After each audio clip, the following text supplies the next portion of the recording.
Olá, caros alunos e alunas. Vamos dar continuidade às nossas atividades de forma remota. Apresento um breve resumo do capítulo 27 do Halliday sobre circuitos elétricos. Esta apresentação deve ser complementada pela leitura e resolução de exercícios e o preenchimento do questionário no SIGA. Em um circuito elétrico, cada componente é representado por um símbolo. Temos aqui uma tabela da simbologia desses componentes. Observe especialmente que um amperímetro deve ser ligado em série com o componente da qual se deseja medir a corrente elétrica. Já o voltímetro se conecta em paralelo com este componente para medir a sua tensão elétrica. As fontes de energia de um circuito elétrico são diversas e têm a função de estabelecer uma diferença de potencial entre dois pontos do circuito. Os instrumentos de medidas num circuito elétrico são caracterizados como analógicos ou digitais. Observe que no caso de um instrumento analógico, sua configuração interna baseia-se no torque exercido em uma espira imersa no campo magnético que é percorrida por uma corrente elétrica. Veremos como se dá esse fenômeno quando estudarmos força magnética. Os instrumentos de medida elétricas têm a função de monitorar todos os parâmetros de um circuito, seja tensão, corrente, resistência, potência. No caso dos circuitos residenciais, temos ainda agregado os medidores de energia consumida pelo usuário dessa residência. Temos aqui uma versão pictórica de um circuito elétrico residencial. Observe que tanto as tomadas quanto as lâmpadas são ligadas em paralelos com o fio fase e o fio neutro. Observe aqui o fenômeno de aterramento de um circuito elétrico. Atualmente, se usa um fio extra para o aterramento no circuito elétrico. Essa solução representa uma segurança a mais no uso dos eletrodomésticos, principalmente em soluções em que o circuito interno do equipamento entra em contato com a carcaça do mesmo.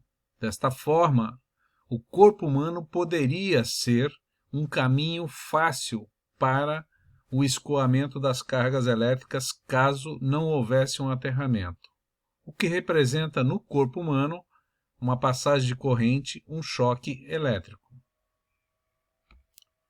Vocês observarão que em um circuito elétrico os componentes poderão estar associados em série, em paralelo ou de forma mista.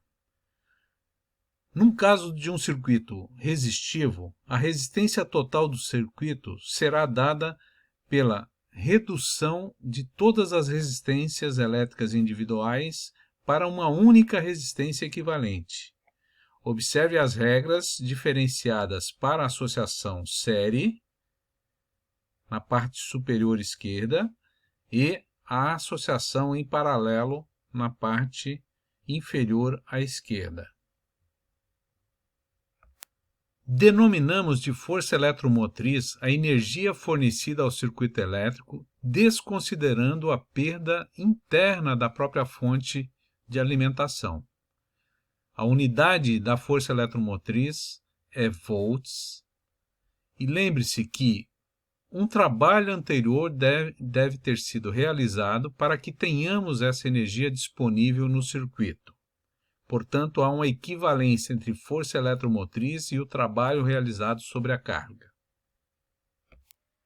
Se levarmos em conta a perda de energia interna por dissipação, seja por efeito Joule ou outros efeitos, teremos nos terminais da fonte de alimentação uma diferença de potencial, VAB, menor do que a força eletromotriz da fonte.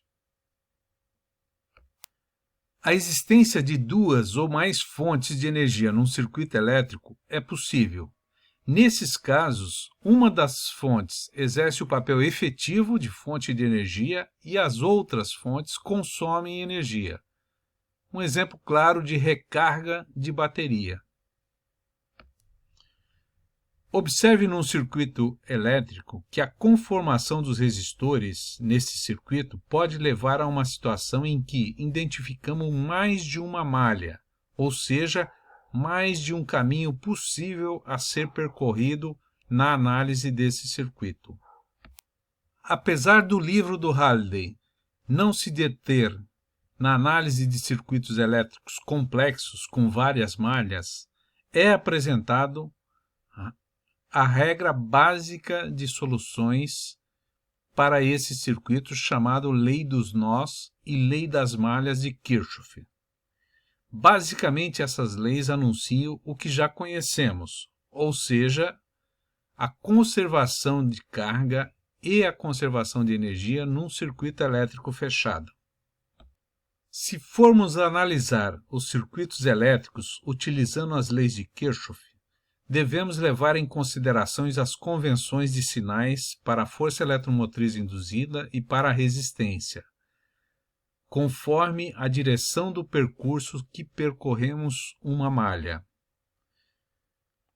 Você pode observar no canto direito inferior um gráfico conectado com um circuito.